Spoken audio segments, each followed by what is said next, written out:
क्या तबाही का मंजर अभी और बाकी है? क्या और देशों पर युद्ध थोपने की तैयारी है? क्या यूक्रेन से रूस की नहीं बुझेगी प्यास? क्या दोबारा सोवियत संघ बनाने की तैयारी है? भारत की अब क्या होगी रणनीति? रूस से अब नहीं होगी कोई प्रीति। अभी तो ये अंगड़ाई है, आगे और लड़ाई है। जी हां दोस्तों, रूस के ताजा बयान से तो यही लगता है कि ये यूक्रेन से जंग तो केवल आगाज भर है। अभी न जाने और ऐसे कितने किले फतह किए जाने बाकी हैं। रूस का ये बयान ऐसे समय में आया है जब उसने यूक्रेन में भारी तबाही मचा रखी है और दुनिया इस युद्ध के जल्द से जल्द खत्म होने की कामना कर रही है। लेकिन रूस के नए बयान ने दुनिया में भूचाल ला दिया। अमेरिका समेत सभी नेटो देश डोलने लगे हैं। छोटे छोटे देश अपने डर का पट खोलने लगे हैं। दरअसल अगर रूस की ऐसी कुछ मंशा है जो उसने अपने बयान में जाहिर की है तो वो डराने वाली है। जब आप इसके बारे में सुनेंगे तो आपको विनाश की वो तस्वीर दिखाई देगी जिसकी कल्पना से आपका मन सिहर उठेगा। लेकिन ये सब जानने के लिए आपको मेरे साथ बने रहना होगा और ये वीडियो पूरा देखना होगा, तभी आपको पूरी पटकथा समझ में आएगी। दोस्तों, आपको रूस के उस ताजा बयान से अवगत कराऊं जिसने दुनिया भर की नींद उड़ा दी है। उससे पहले आपको बता देता हूं कि यूक्रेन पर रूस के आक्रमण को 32 दिन बीत गए हैं। इस जंग में मारे जाने वाले लोगों की संख्या लगातार बढ़ती जा रही है। इस बीच यूक्रेन के राष्ट्रपति वोलोदिमीर ज़ेलेंस्की ने मॉस्को को चेतावनी दी है कि वो यूक्रेनी लोगों के भीतर रूस के लिए गहरी नफरत के बीज बो रहे हैं, क्योंकि तोपों से किए जा रहे हमलों और हवाई बमबारी के कारण शहर मलबे में तब्दील हो रहे हैं। उन्होंने कहा कि इससे आम नागरिकों की मौत हो रही है और अन्य लोग शरण स्थलों की खोज में हैं। उन्होंने कहा कि आप हर वो चीज कर रहे हैं जिससे हमारे लोग खुद ही रूसी भाषा का त्याग कर देंगे, क्योंकि रूसी भाषा अब केवल आपसे, आपके द्वारा किए विस्फोटों और आपके द्वारा की गई हत्याओं और अपराधों से जुड़ी रहेंगी। ज़ेलेंस्की की चेतावनी के बाद रूस ने कई क्षेत्रों में हमले रोक दिए हैं, लेकिन रूसी सेना का लक्ष्य जल्द से जल्द राजधानी कीव को घेरना है। इस दौरान उसे यूक्रेन की तरफ से जबरदस्त प्रतिरोध का सामना करना पड़ रहा है, लेकिन रूसी सेना कदम पीछे खींचने को तैयार नहीं है। हालांकि अमेरिकी अधिकारियों की माने तो कीव में भारी विरोध को देखते हुए रूस वहां से अपने कदम पीछे खींच रहा है और दूसरे इलाके पर अपना ध्यान केंद्रित कर रहा है। लेकिन अमेरिका के इस बयान को रूस ने सिरे से खारिज कर दिया है। रूस ने कहा कि उसकी सेना ने पहले चरण के मुकाम को तकरीबन हासिल कर लिया है और अब दूसरा चरण शुरू होने जा रहा है। इन सब के बीच पिछले 1 महीने से रूस के हमलों का सामना कर रहे यूक्रेन की हिम्मत अब टूटती नजर आ रही है। रूस जैसी महाशक्ति के खिलाफ युद्ध के दौरान यूक्रेन की लगभग पूरी सैन्य ताकत खत्म हो चुकी है। अब वो पश्चिमी देशों से मिलने वाले हथियारों और आर्थिक मदद पर पूरी तरह से निर्भर है। इस बीच यूक्रेन के राष्ट्रपति वोलोदिमीर ज़ेलेंस्की ने सैन्य मदद में देरी को लेकर नाटो के सदस्य देशों की आलोचना की है। उन्होंने कहा कि पश्चिमी देशों को यूक्रेनी सैनिकों के साहस का 1% भी हिम्मत दिखनी चाहिए। उन्होंने आरोप लगाया कि नेटो देश रूस की धमकियों से डर गए हैं। इसके पहले भी ज़ेलेंस्की नेटो देशों पर इस तरह के आरोप लगा चुके हैं। दरअसल कुछ दिनों पहले ज़ेलेंस्की ने कहा था कि नेटो हमें अपने संगठन में शामिल करेगा या नहीं, ये उसे हमें साफ बता देना चाहिए। अगर वो ऐसा नहीं कर रहा है तो इसका मतलब यह है कि वो रूस से डर रहा है। ज़ेलेंस्की ने उस दिन के बाद आज फिर इस बयान को दोहराया है। इसके साथ ही ज़ेलेंस्की ही नाटो देशों से और अधिक मात्रा में टैंक, लड़ाकू विमान और मिसाइलों की मांग कर रहे हैं। हथियारों के मिलने में हो रही देरी को लेकर ज़ेलेंस्की ने खुलेआम नाराजगी जताते हुए कहा कि पश्चिमी देशों को यूक्रेन को जल्द से जल्द हथियार सौंपने चाहिए। उन्होंने कहा कि यूक्रेन की नेटो के केवल 1% विमान और उसके 1% टैंक की जरूरत है। दोस्तों, यहां आपको बता दूं कि नेटो देशों ने अब तक यूक्रेन को एंटी टैंक और एंटी एयरक्राफ्ट मिसाइलों के साथ साथ छोटे हथियार और सुरक्षात्मक उपकरण ही दिए हैं। किसी भी भारी भरकम हथियार या लड़ाकू विमानों की पेशकश इन देशों की तरफ से नहीं की गई है। ज़ेलेंस्की ने इसे लेकर भी नेटो देशों पर निशाना साधा है। उन्होंने कहा कि पश्चिमी देश यूक्रेन को विमान और अन्य रक्षा उपकरण प्रदान करने के मामले में टाल मटोल कर रहे हैं। वहीं दूसरी ओर रूस अपने विमानों से बम बरसा रहा है, जिससे हजारों लोग मारे जा रहे हैं। न जाने कितने लोग फंसे हुए हैं।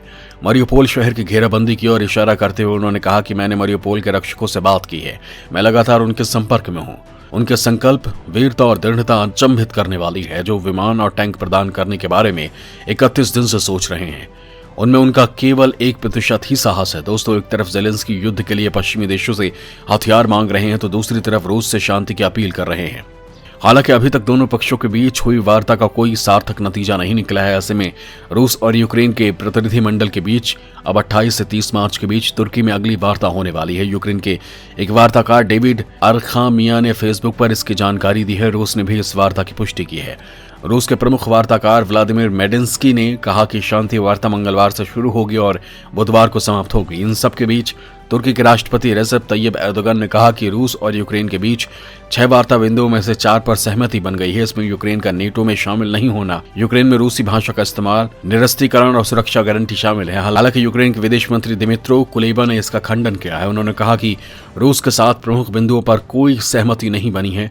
हाँ, ये बात जरूर है कि दोनों मुल्कों के बीच कई दौर की वार्ता में इन मुद्दों पर चर्चा जरूर हुई है। दोस्तों, युद्ध की ज्वाला को शांत करने के लिए चल रही कोशिशों के बीच रूस ने कुछ ऐसा कह दिया है कि दुनिया में बवंडर मच गया है। अमेरिका समेत सभी यूरोपीय देशों की टेंशन बढ़ गई है। ब्लड प्रेशर 500 के पार हो गया है और दिल जोर जोर से धड़कने लगा है। आखिर ऐसा क्या कह दिया है रूस ने, तो चलिए आपको बताता हूं। रूस के निशाने पर केवल यूक्रेन ही नहीं, 6 और देशों पर कब्जे का है प्लान। दोस्तों, पिछले महीने यूक्रेन पर जब रूस ने हमला किया था तो राष्ट्रपति पुतिन की बातों से लोगों को लगा था कि कुछ दिन बाद ही रूस यूक्रेन पर कब्जा कर लेगा, लेकिन युद्ध का कारवां थम जाएगा। लेकिन रूस ने बता दिया है कि उनका ऐसा सोचना उनकी नादानी थी। उसके मंसूबे तो कहीं बड़े हैं जिसकी कल्पना भी किसी ने नहीं की होगी। दोस्तों, दरअसल हमलों की शुरुआत करते हुए रूस के राष्ट्रपति व्लादिमीर पुतिन ने कहा कि वो केवल यूक्रेन को डिमिलिटराइज और डिनाजीफाई करना चाहते हैं, लेकिन बीच मॉस्को के एक अधिकारी ने अपने बयान से सनसनी फैला दी। इस अधिकारी ने कहा कि उनकी मंशा केवल यूक्रेन को डिनाजीफाई करने की नहीं है, वो 6 और देशों को डिनाजीफाई करना चाहते हैं जो कभी सोवियत संघ का हिस्सा हुआ करते थे। दोस्तों, रूसी अधिकारी ने जिन 6 देशों के नाम लिए उनमें Moldova, Kazakhstan, Poland, Lithuania, Latvia और एस्टोनिया शामिल है। दोस्तों, यहां आपको बता दो कि 25 दिसंबर 1991 को सोवियत संघ टूटने के बाद इससे अलग होकर 15 देश बन गए थे। ये 15 देश थे Ukraine, Armenia, Azerbaijan, Belarus, Estonia, Georgia, Kazakhstan, Kyrgyzstan, Latvia, Lithuania, Moldova, रूस, तजाकिस्तान, तुर्कमेनिस्तान और उज्बेकिस्तान। ये देश धीरे धीरे नेटो के सदस्य बनते चले गए। 2004 में एस्टोनिया, लातविया और लिथुआनिया नेटो में आ गए। 2008 में जॉर्जिया और यूक्रेन को भी नेटो में शामिल होने का न्योता दिया गया, लेकिन दोनों देश सदस्य नहीं बन सके। रूस के इस बयान के बाद पहले से ही रूसी ताकतों के चंगुल में फंसे मोल्दोवा और जॉर्जिया ने नाटो का हिस्सा बनने के लिए तेजी से हाथ पांव मारने शुरू कर दिए हैं। उन्हें डर है कि कहीं रूस अब उन पर भी हमला न कर दे। दोस्तों, यहां सवाल ये उठता है कि पुतिन चाहते क्या हैं। दरअसल 2014 में व्लादिमीर पुतिन ने अपने साथियों से कहा था कि हमें क्रीमिया को रूस में वापस मिलाने पर काम करना चाहिए, जिसके बाद कुछ ही दिन के भीतर स्थानीय लड़ाकों के साथ मिलकर इस पर कब्जा कर लिया गया था। पुतिन का पहला मिशन सफल हो चुका था। अब बारी अगले टारगेट यानी यूक्रेन की है, जिसके बाद पुतिन सोवियत संघ से अलग हुए बाकी देशों की ओर भी रुख कर सकते हैं। पुतिन एक टीवी इंटरव्यू में इसकी मंशा भी जाहिर कर चुके हैं। पुतिन ने उस वक्त कहा था कि वो चाहते हैं कि सोवियत संघ फिर से एक हो जाए और उनका बस चले तो वो सारे अलग हुए देशों को फिर से अपने साथ मिला लें।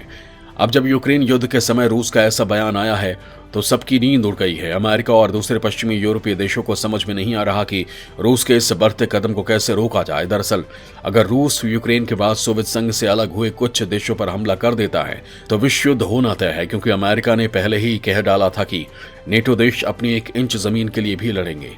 और रूस जिन 6 देशों में डिनाजीफाई करने की बात कर रहा है उसमें नाटो के देश भी शामिल है। लिहाजा रूस अगर ऐसा कोई कदम बढ़ाता है तो इसमें दो राय नहीं कि तीसरा विश्व युद्ध होना तय है। दोस्तों, ऐसी हालत में भारत का क्या स्टैंड होगा? क्या वो यूक्रेन युद्ध की तरह ही रूस के अगले कदम पर उसका साथ देगा, तटस्थ रहकर फिर विनाश की लीला देखेगा, या फिर इस बार रूस की कार्रवाई का विरोध करते हुए पश्चिमी देशों के साथ रूस के खिलाफ युद्ध करेगा? अपने जवाब हमें कमेंट बॉक्स में जरूर लिखें। जय हिंद, जय भारत।